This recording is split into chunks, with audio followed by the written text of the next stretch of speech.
बिस्मिल्लाहिर्रहमानिर्रहीम। अस्सलाम वालेकुम वरहमतुल्लाह। प्यारे नाजरीन, तसव्वुर करें एक शख्स पूरे रमजान रोजे रखता है, तरावी पढ़ता है, तहज्जुद में आंसू बहाता है, सदका देता है, कुरान की तिलावत करता है, लेकिन ईद की रात एक मामूली सी कुताही की वजह से सब कुछ जाया हो जाए। क्या आप ऐसा होने देना चाहते हैं? आज की वीडियो में मैं आपको ईद की रात के 3 सबसे अहम काम बताने जा रहा हूँ, जो अगर आपने ना किए तो आपके पूरे रमजान की मेहनत खतरे में सकती है। ये रात आम रातों की तरह नहीं, बल्कि ये वो रात है जिसे हदीस में इनाम की रात कहा गया है। अल्लाह ताला अपने नेक बंदों को इस रात में रमजान के बदले में बेशुमार इनामात देते हैं, लेकिन सवाल ये है, क्या हम इन इनामात के हकदार हैं? पहला काम, ईद की रात इबादत को मत छोड़ें। हदीस शरीफ में आता है, जो शख्स ईद की रात इबादत करता है, अल्लाह ताला इसके लिए जन्नत में एक खास जगह तैयार कर देता है। ये रात गफलत की नहीं, बल्कि अल्लाह से अपने रमजान की कबूलियत मांगने की रात है। अक्सर लोग क्या गलती करते हैं, कुछ लोग समझते हैं कि रमजान खत्म तो इबादत भी खत्म। कुछ लोग ईद के कपड़ों और तैयारियों में इतने मसरूफ हो जाते हैं कि अल्लाह को भूल जाते हैं।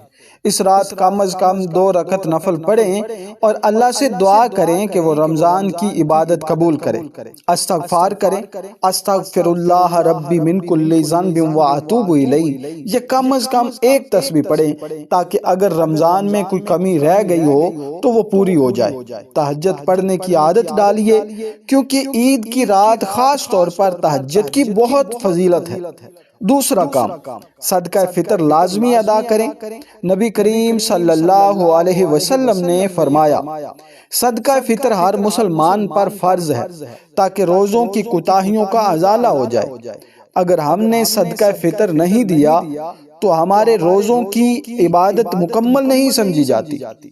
अक्सर लोग क्या गलती करते हैं, बाज लोग सदका फितर देने में सुस्ती करते हैं। इस मसरूफियात की वजह से बाज औकात उनका सदका फितर अदा करना उन्हें याद ही नहीं रहता, और बाज लोग बहुत कम रकम देकर समझते हैं कि फर्ज अदा हो गया, हालांकि रकम इतनी देनी चाहिए कि किसी गरीब की मदद हो सके। और इस बात को हमेशा याद रखना चाहिए कि सदका फितर ईद की नमाज से पहले देना जरूरी है। इस साल 2025 पाकिस्तान में सदका फितर मसलन 300 रुपया से 500 रुपया फी फर्द है, लिहाजा ये पहले ही दे दें। अगर आप ईद वाले दिन सदका फितर किसी को देते हैं तो वो उस तरह ईद की खुशियों में शामिल नहीं हो सकता जिस तरह अगर आप उन्हें कोई 4-5 दिन पहले अगर सदका फितर दे देते हैं तो वो अपने बच्चों के कपड़े सिला सकता है, अपने लिए कुछ खाना ला सकता है। तो बेहतर तो यही है कि सदका फितर पहले दे देना चाहिए। अगर आप खुद नहीं दे सकते तो किसी करीबी मस्जिद या मुस्तनद फलाही अदारे को दे दें। तीसरा काम, रिश्तेदारों से मुआफी और सिला रहमी करें। नबी करीम सल्लल्लाहु ताला अलैहि वसल्लम ने फरमाया, जो शख्स रिश्तेदारों से ताल्लुक तोड़ता है, अल्लाह ताला इस पर अपनी रहमत नाज़िल नहीं फरमाता। ईद खुशी का मौका होता है, लेकिन अगर हमारे दिल में किसी के लिए बुग़्ज़ हो तो हमारी ईद मुकम्मल नहीं हो सकती। अक्सर लोग क्या गलती करते हैं, बाज लोग सालों तक किसी रिश्तेदार से नाराज रहते हैं लेकिन जिद में सुलह नहीं करते। बाज लोग ईद के दिन भी दिल में कीना रखते हैं और मुआफ नहीं करते। मुहतरम नाजरीन, ईद की रात या दिन में पहल करें। अगर आपका कोई बहन भाई आपसे नाराज है, आपका कोई रिश्तेदार आपसे नाराज है, आपका कोई दोस्त आपसे नाराज है, तो उनको जाकर के राजी करें और जिससे भी नाराजगी हो उसे मुआफ कर दें। अपने वालिदैन के कदमों में बैठकर इनसे दुआ लें, क्योंकि माँ बाप की दुआ ही असल कामयाबी है। ईद के दिन किसी गरीब को भी ईदी दें, क्योंकि यही असल खुशी है। दोस्तों, रमजान तो खत्म हो रहा है, लेकिन अल्लाह की रहमत कभी खत्म नहीं होती। ये मुबारक महीना हमें बहुत कुछ सिखा कर जा रहा है।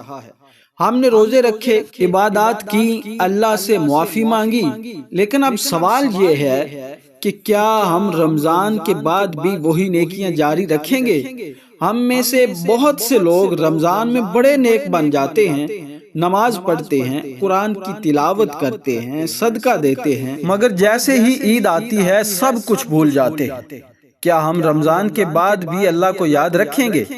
کیا ہم رمضان کے بعد بھی اسی طرح مسجد میں نمازیں پڑھتے رہیں گے؟ کیا ہم رمضان کے بعد بھی اسی طرح صدقہ و خیرات کرتے رہیں گے؟ کیا ہم رمضان کے بعد بھی اسی طرح فحش کلامی سے، بے حیائی سے اور بد نگاہی سے بچتے رہیں گے؟ کیا ہم صرف رمضان کے مسلمان ہیں یا پورے سال اللہ کے بندے رہیں گے؟ کیا ہم عید کی خوشیوں میں یہ نہ بھول جائیں گے کہ اصل خوشی اللہ تعالیٰ کی رضا میں ہے؟ اللہ تعالیٰ کو راضی رکھیں، ہر حال میں اللہ تعالیٰ کو راضی رکھیں اور اس کی رضا میں خود راضی رہیں۔ اصل کامیابی صرف وہی ہے جو آخرت میں ہمارے کام آئے۔ رمضان کی عبادات کا مطلب یہ نہیں کہ بس ایک مہینے کے لیے نیک بنے، بلکہ ہمیں یہ سوچنا چاہیے کہ یہ نیکیاں ہماری زندگی کا حصہ بن جائیں۔ پیارے ناظرین، چند باتیں جو ہمیں رمضان کے بعد بھی یاد رکھنی چاہیے۔ نمبر 1، 5 وقت کی نماز کبھی نہ چھوڑیں۔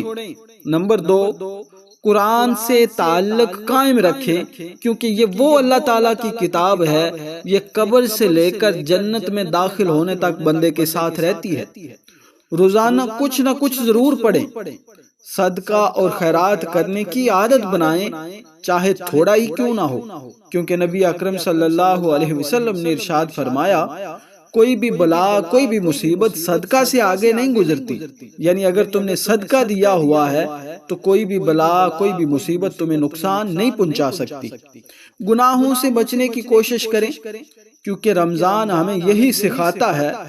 اب آپ سے ایک سوال، کیا آپ وعدہ کرتے ہیں کہ رمضان کے بعد بھی اللہ کی بندگی کو نہیں چھوڑیں گے؟ اگر آپ نے ارادہ کر لیا ہے تو کمنٹس میں انشاءاللہ لکھیں اور اپنی قیمتی رائے کا اظہار ضرور کریں۔ اگر یہ ویڈیو آپ کو اچھی لگی ہو تو اسے لائک کریں، اپنے دوستوں کے ساتھ شیئر کریں اور ہمارے چینل کو ضرور سبسکرائب کریں تاکہ آپ کو مزید ایسی مفید ویڈیوز ملتی رہیں، اور ساتھ ہی بیل آئیکن دبائیں تاکہ جب بھی ہم نئی ویڈیو اپلوڈ کریں آپ کو سب سے پہلے اطلاع ملے۔ اللہ تعالیٰ سے دعا ہے کہ اللہ تعالیٰ ماہ رمضان المبارک کا صدقہ آپ کو صحت والی لمبی عمر عطا فرمائے، آپ کے رزق میں، آپ کے مال میں، جان میں، صحت میں برکتیں عطا فرمائے، اور آپ کی اولاد کو اللہ تعالیٰ صحت و عافیت کے ساتھ لمبی عمر عطا فرمائے اور علم نافع عطا فرمائے، اور جن کے والدین اس دنیا میں حیات ہیں انہیں صحت و عافیت کے ساتھ لمبی عمر عطا فرمائے، اور جن کے والدین اس دنیا سے جا چکے ہیں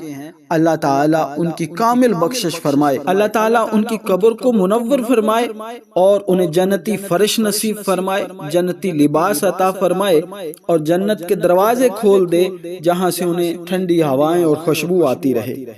اللہ ہمیں رمضان کی برکتوں کو اپنی زندگی میں جاری رکھنے کی توفیق عطا فرمائے۔ السلام علیکم ورحمۃ اللہ وبرکاتہ۔